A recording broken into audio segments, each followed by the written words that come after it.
one more segment.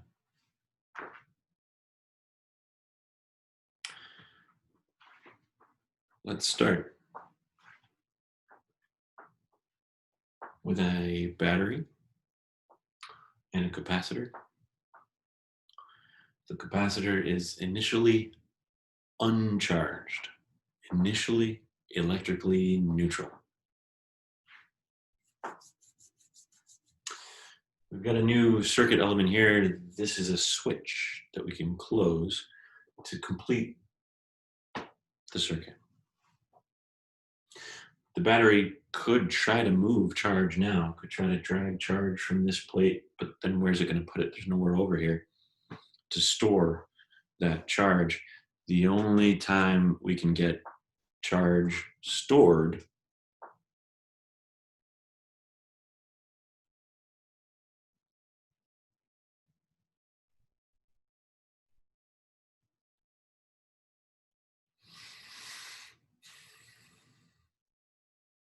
is when the circuit is closed. Now,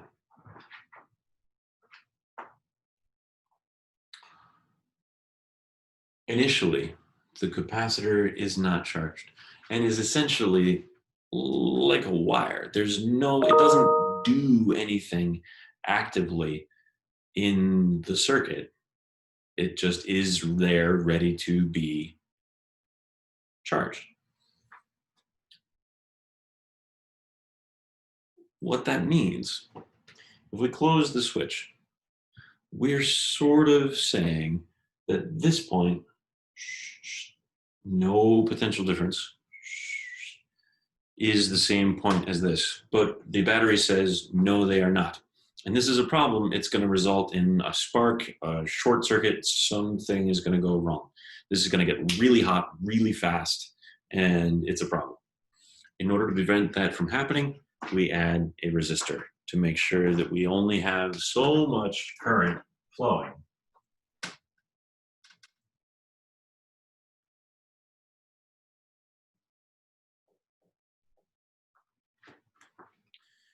If we didn't have that resistor there, things would go wrong. Now, when we try to make current go, there's a potential difference across the resistor,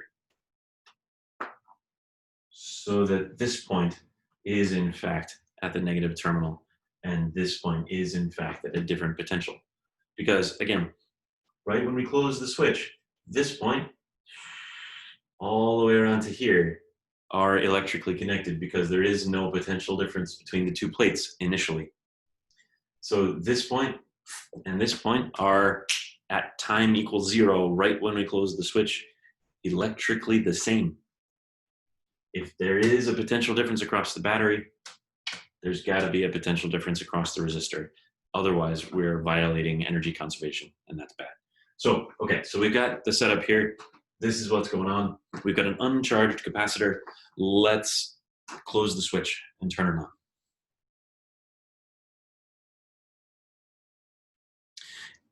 Initially, it's like the capacitor isn't even there. Like I said, there is 0 potential difference between this plate and this plate. It doesn't matter. It's like it's the same. It's like there's no gap almost. There's no reason for the wire to behave like there is a gap. We can take charge from here, pull it around to the other side. Easiest thing in the world. But as soon as we do, as soon as we move charge, now there's like a partial sort of, we're setting up a potential difference between the two plates of the capacitor. One of them is ending up positive and the other of them is ending up negative. And now, yes, there is a potential difference across them according to how much charge we just moved, the electric field that they're setting up, and how far apart the plates are. As soon as we move any charge, now there's a potential difference across them. And the trouble is, it's a potential difference that points the wrong way. The ski lift goes up, and this ski lift is trying to bring charge the other way. The charge that's piling up on the positive plate tends to push away the new positive charge that the battery is lifting up the ski lift. And we're getting a kind of a pile up here, and a sort of a vacuum of positive charge on this side. So every time we move a positive charge up the ski lift, there are fewer down here. We've got to try harder. It's harder to find another one to move. And up here, it's more repulsive. Every time we do that, there's a bigger pile of positive charge. And eventually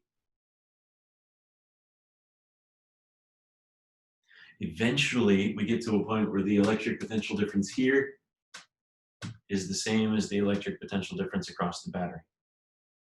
And when that happens, this point and this point are at equal electric potentials.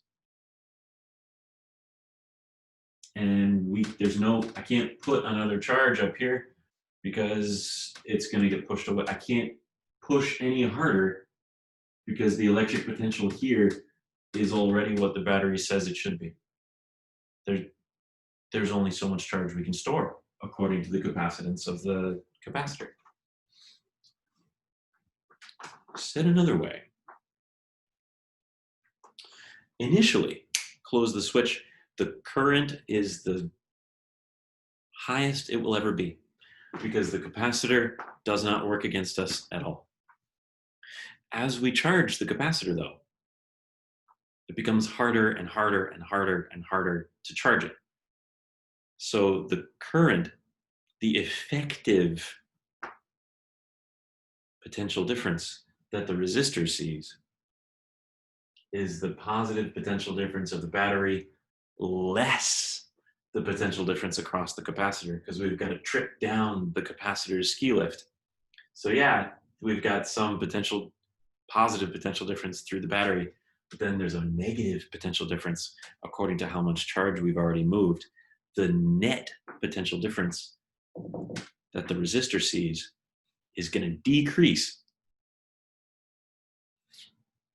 as time goes on, as the capacitor gets more and more charged, which means if the V across an IR decreases for a given R, the current has to decrease. And it'll decrease and continue to decrease, and so it's still going, right? We're still moving charge, but we're moving charge increasingly slowly. And at a certain point, like it gets to a point where it's so hard to move the next charge that it takes an infinitely long time to move it.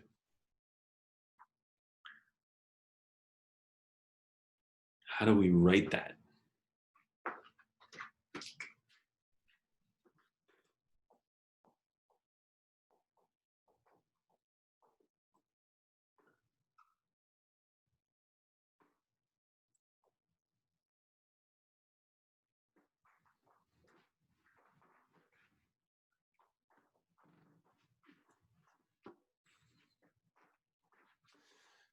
This is the Greek letter tau.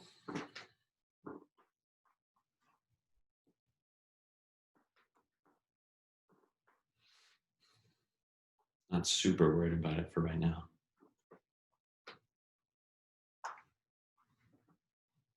I sub 0, the initial value, the largest possible value of the current that we're going to see. I mean, we know what it is. If the capacitor has no potential difference across it, it's like it's not even there, and the current is going to be V over R. So actually, we could replace I0 with what we know that it is, V battery divided by the resistance R. We could replace it.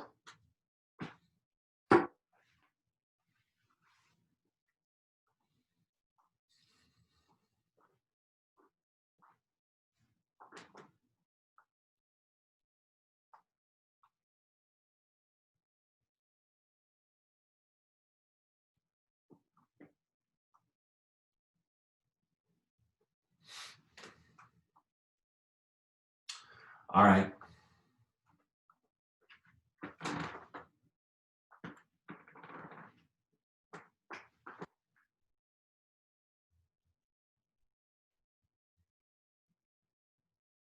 Now, how do we get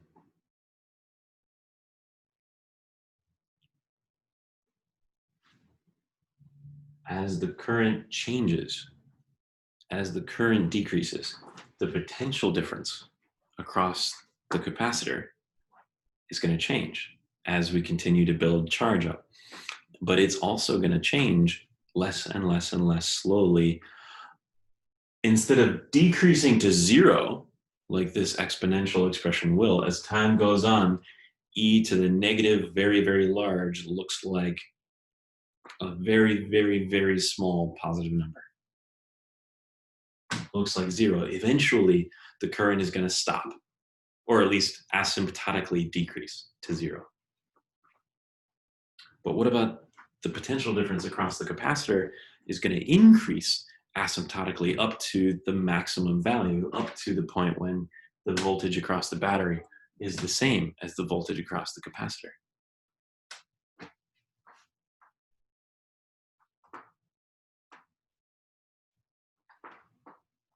Okay, so let's see what's going to happen here.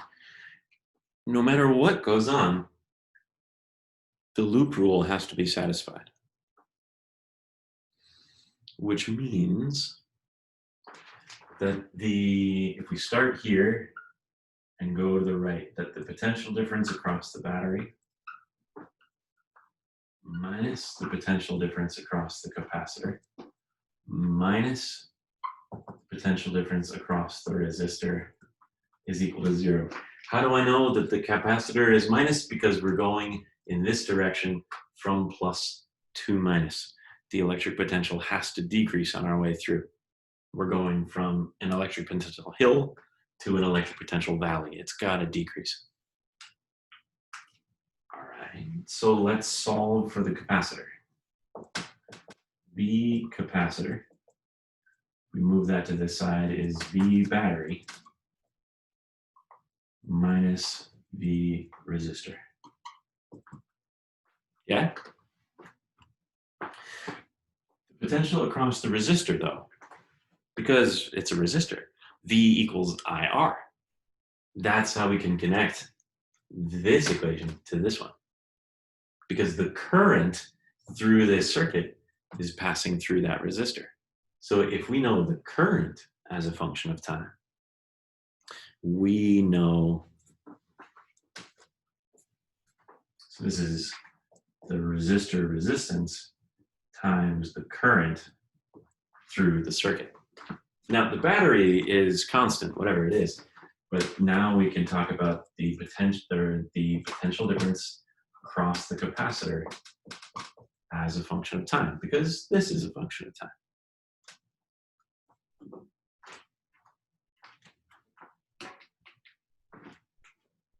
Okay. Now, I as a function of t, we know its expression.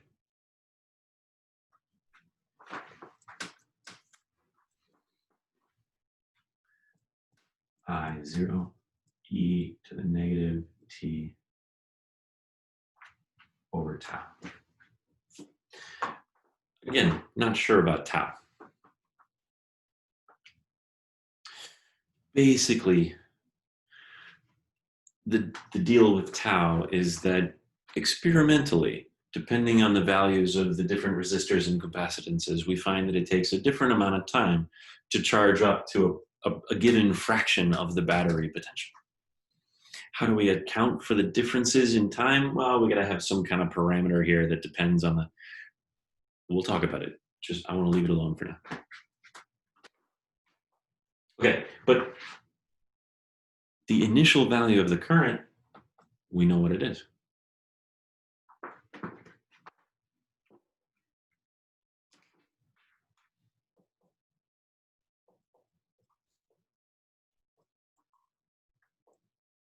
R I0 is the battery divided by the resistance times e to the negative t over tau. And now the r's cancel and we can factor out the battery. V battery 1 minus e to the negative t over tau is the potential difference across the capacitor.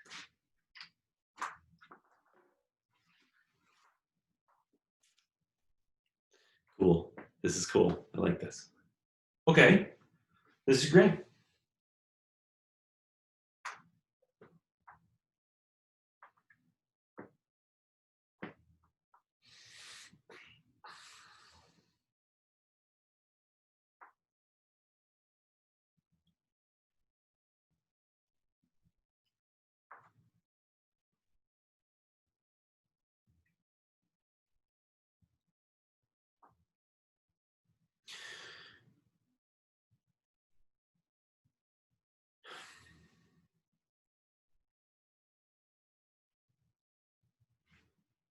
The potential difference on the capacitor as a function of time has to do with the amount of charge Q that we've moved as a function of time divided by the capacitance. Now, the potential difference across the battery is also the limiting value. It's the fully charged value of the capacitor. As t, little t, time, goes infinite, goes very, very large, e to the negative infinite, it becomes a very, very, very small positive number, something like 0. 1 minus something like 0 looks basically like 1, and we're multiplying by the battery. So the final voltage, the fully charged voltage on the capacitor, is the voltage of the battery. And that's the fully charged state.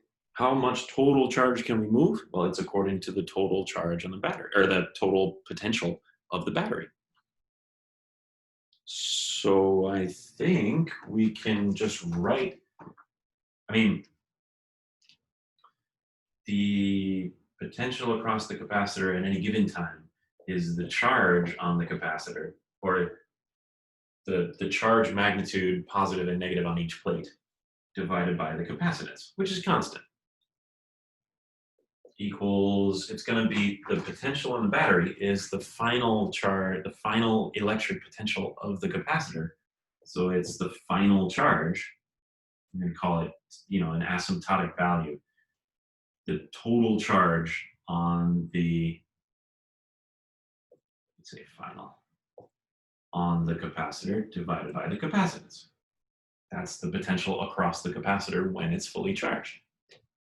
Times, again, the same 1 minus e to the negative t over tau. The capacitances cancel, and now we've got a function for the charge on a charging capacitor as a function of time.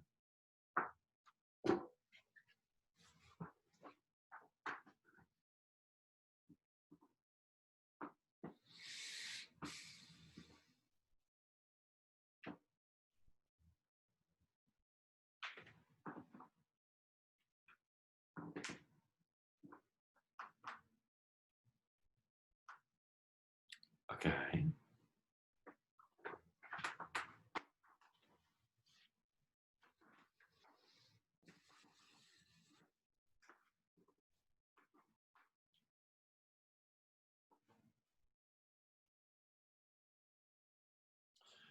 Let's try to figure out what this tau is.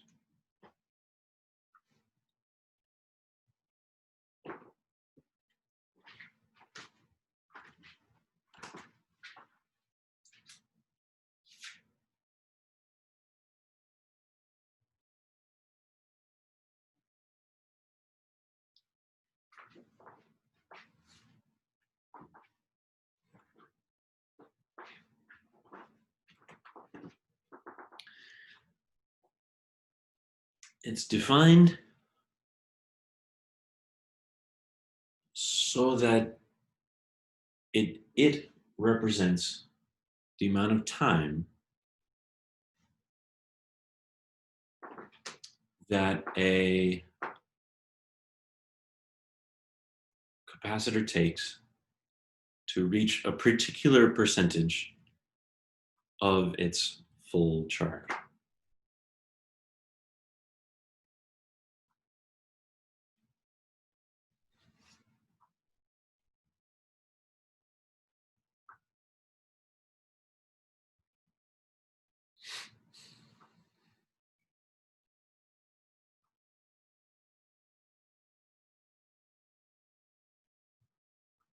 Okay, so that's this equation.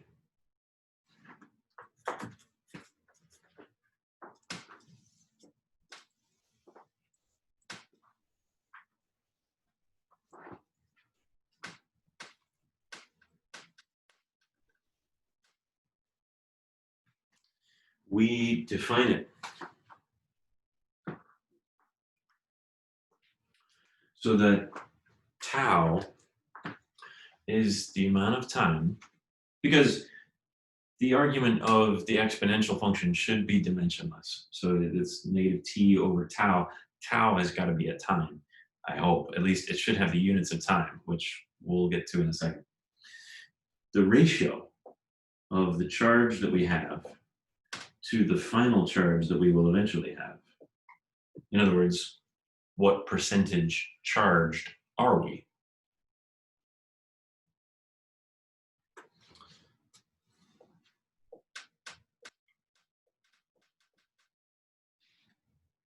We define it so that it is 63% of the maximum.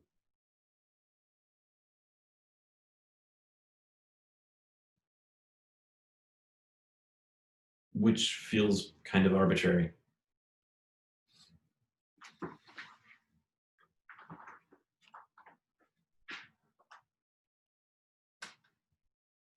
(63% is the ratio of that to that, which means it's 1 minus e to the negative t over tau. The amount of time that it takes, we define to be tau. Yeah, all right, this feels really, all right, so 1 minus e to the negative 1.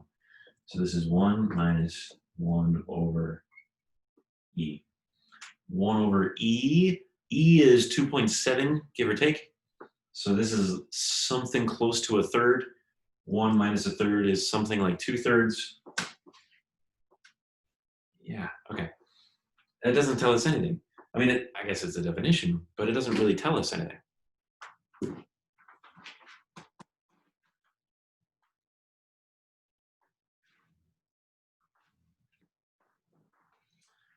All right. Let me try that again. Why 63%? Because that's 1 minus 1 over e.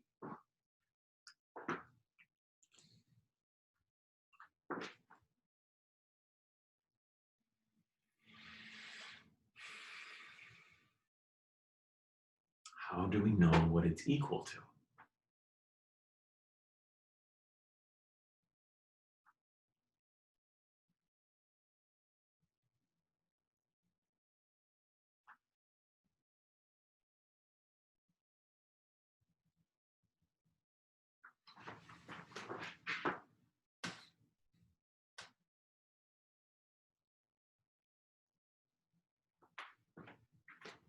All right.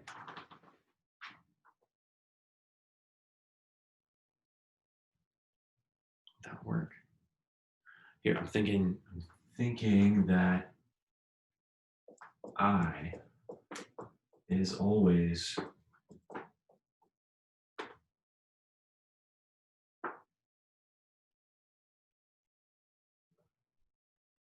and I of t equals tau. If we plug in tau,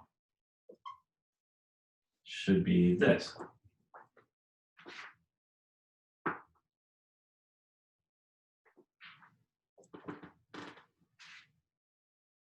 Now, I as a function of t with t equals tau is, we use this expression, I0 e to the negative 1.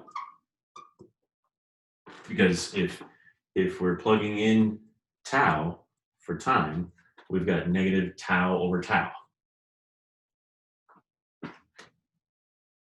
Negative 1. All right, but the charge, Q, is also a function of time. So I've got to put, all right, that thing that I just erased. It was Q0, 1 minus e to the negative t over tau, but then again, divided by tau. That's this left-hand side.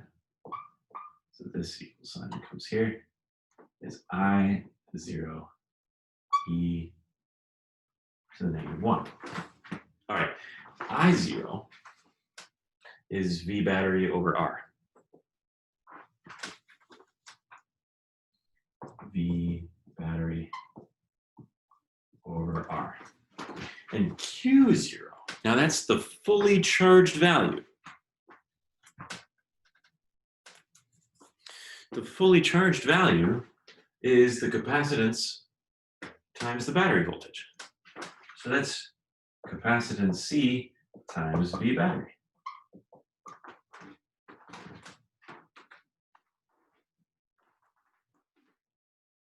I don't know where I'm going with this. I'm just kind of making stuff up. So far, everything's on the up and up. Current is always charge per time, but here we're talking specifically about what the time when time is tau.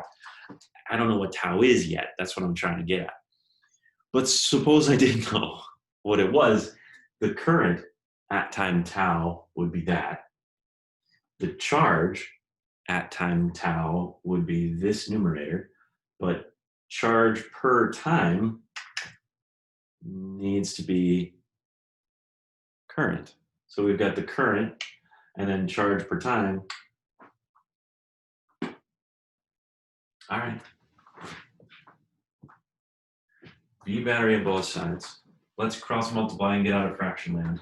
I got RC 1 minus e to the negative 1 equals e to the negative 1 tau.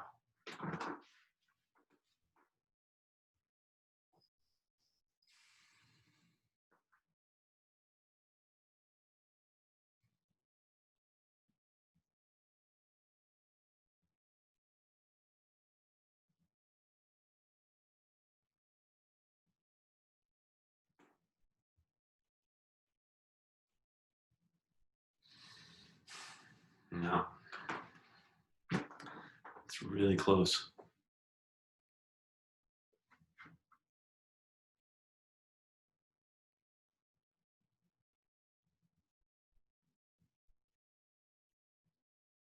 Wait a minute. No. I had it and then I lost it.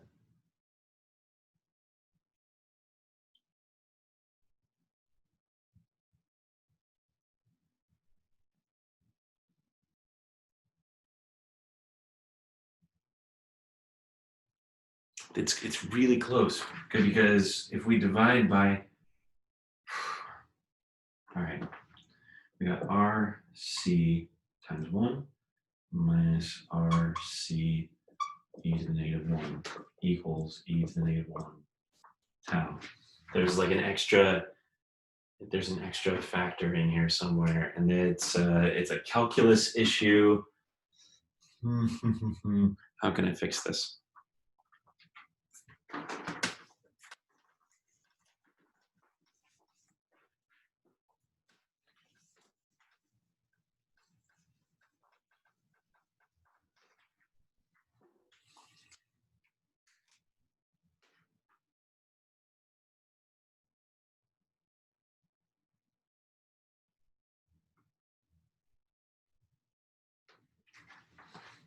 Through the definition. Charge at time tau. No, that's not gonna help, buddy.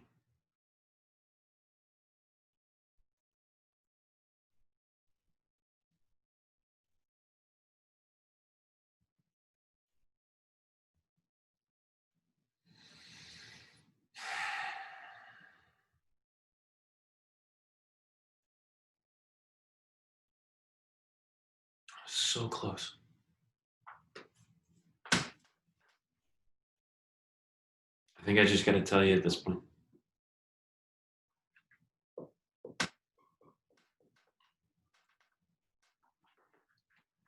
I don't want to get into the calculus of it.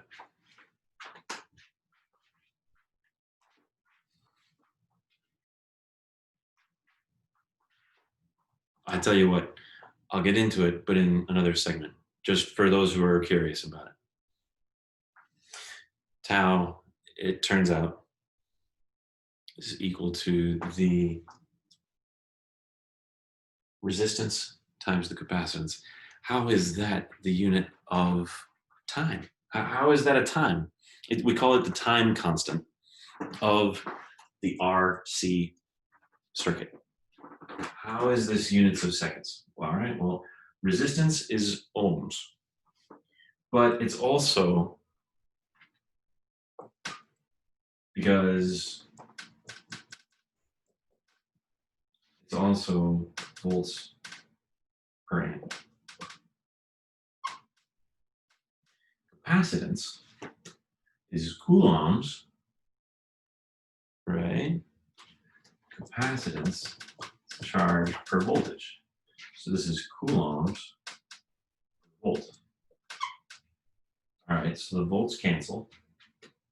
And this gets us coulombs per, now amps, was up here before, I is Q over T, coulombs per second. So amps, coulombs per second. The coulombs cancel, the seconds flop upstairs. Yeah, this thing, resistance times capacitance, sort of weirdly, has the unit of time. All right, so it's a time constant and it helps scale how quickly the capacitor charges. It makes a certain amount of sense.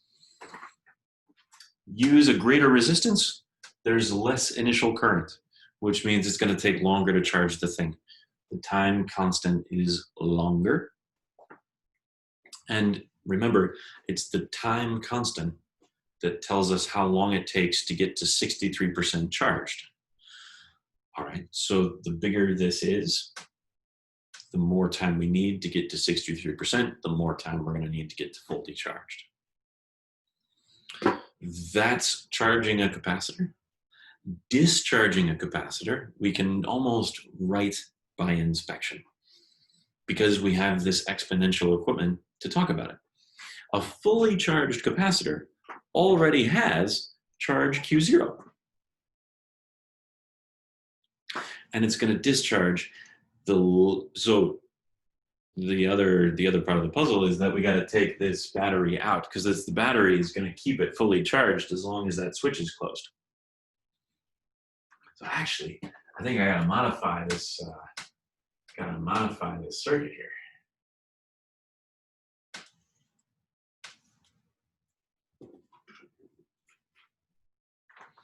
Let's see what we can do here. We've got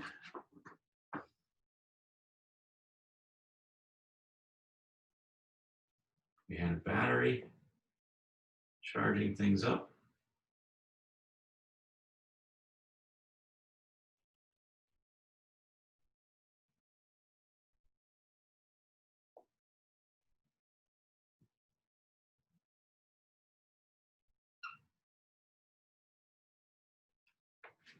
Let's make this a cool two-way switch.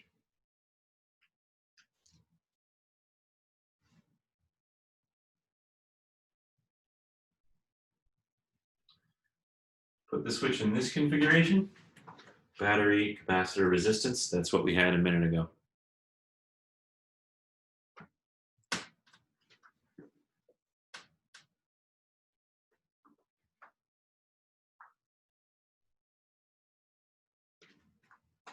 That's the charging configuration.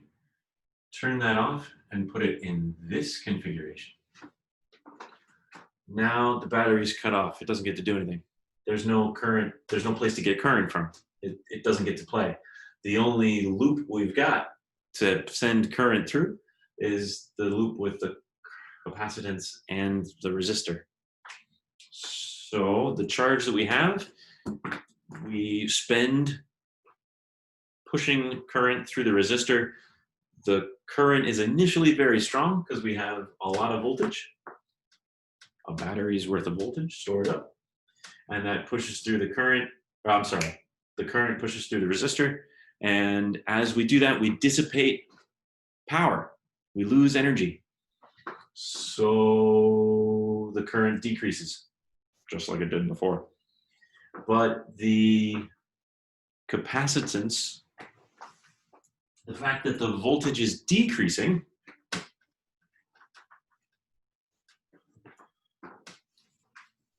and the fact that the charge is decreasing means that the potential across the capacitor as a function of time has its maximum value according to the potential that was on it when it was fully charged. E to the negative t over tau, and the charge on the capacitor as well is going to decrease from its maximum value. So these are the equations for a discharging capacitor. Note that this one's the same. These two are different.